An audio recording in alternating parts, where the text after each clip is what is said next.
हे सगळं दाखवा, हे सगळं खालचं दाखव. तू पाठीमागलं कसं दाखवत तेलाचे डबे वापर घ्या वेगवेगळ्या कंपनीचे आधी दाखवा कारण ते सगळं वेगवेगळं पाहायला पण पडत. जिथे नूडल्स बनते ना तिथून वरती आणि खाली येताना पण नूडल्स सारखी फिलिंग येते. तुम्हाला दाखवतो बघा इथं काय बनतंय. या आतमध्ये या.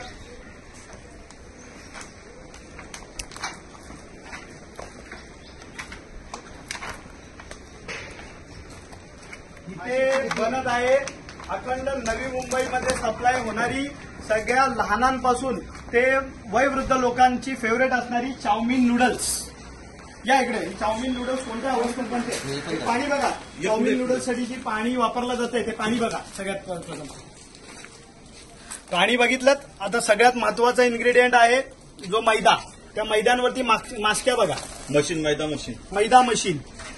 त्यांना कोणत्याही पद्धतीचा अशी स्वच्छता असावी अशी कोणत्याही पद्धतीची त्यांनी काळजी घेतलेली नाहीये. आता अजून तुम्हाला पुढे दाखवतो. नूडल्स बघा. हे नूडल्स पण भरल्या जातात पाकिटमध्ये. हे कोणत्याही पद्धतीचा विचार करत नाही. आणि हा इकडचा बॉयलर बघा त्याच्यामध्ये हे बघा. हे तेल बघा काळं काळं म्हणजे आपण इंजिन ऑइल वापरतो ना त्या पद्धतीचं तेल झालंय ते. आणि या ह्याच्यामध्येच नूडल्स फ्राय केली जाते. पुढे पुढे आहे बघा ना. आणि तेल मैदा पण वापरलं जातं तेही बघा. बघ लाटून ठेवलाय मैदा. आणि त्याच्यानंतर ही नूडल्स जी मोठ्या प्रमाणामध्ये बनवली जाते ती इथं ठेवले बघा. ही अशी नूडल्स इथं पेरून ठेवलेली आहे. त्याच्यावरती कोणत्याही पद्धतीचा स्वच्छता किंवा हायजीनचा पण त्यांनी लक्ष दिलेलं नाही. सगळं इथं पॅकिंग होती. आणि हा पॅकिंगचा बघा. आतमध्ये नूडल्स तळलेच ना ते दाखवून इथून कंटिन्यू करू. ही पॅकिंग करायची जागा बघा कशी आहे.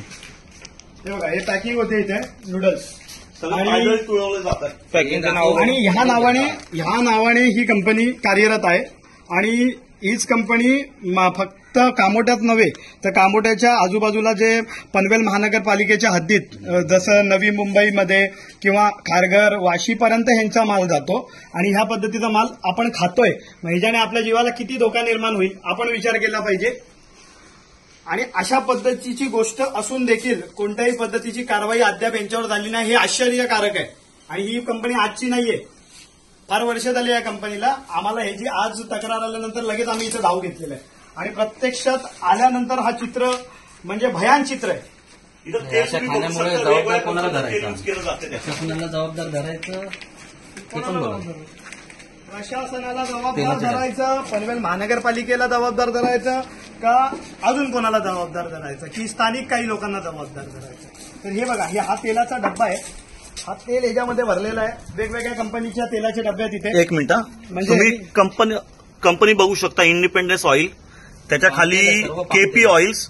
इथं तुम्ही बघू शकता स्टार रिफाईन. म्हणजे वेगवेगळ्या पद्धतीचं कंपनीचं तेल युज केलं जातं आणि ते आपण खातो. आपण आजच्या घडीला हे बघा हा मैदा ठेवलेला आहे. आणि ह्याच्यावरती पहिला माशी याचा आस्वाद घेते मग माणूस घेतोय. मग त्याच्याने आपल्या तब्येतीला किती चांगली गोष्ट घडेल.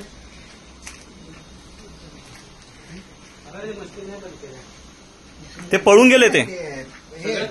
पळून गेले. त्यावेळेला आम्ही इथे आलो त्यावेळेला जे इकडचे वर्कर्स होते ते सगळे त्यांनी इथून पळ काढलेली आहे. कारण त्यांना कळलेलं आहे की त्यांची चुकी आहे. चुकी नसती तर एवढा मोठा साम्राज्य घाणीचं साम्राज्य ठेवून ते पळाले नसते. तर ते गुन्हेगार आहेत म्हणून ते इथून पळ काढलेलं आहे त्यांनी.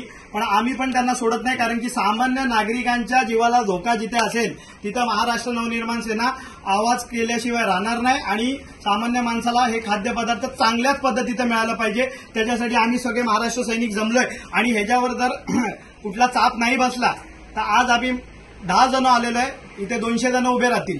प्रशासनाने कारवाई नाही केली तर आम्ही आंदोलन करू त्याच्या संदर्भात. या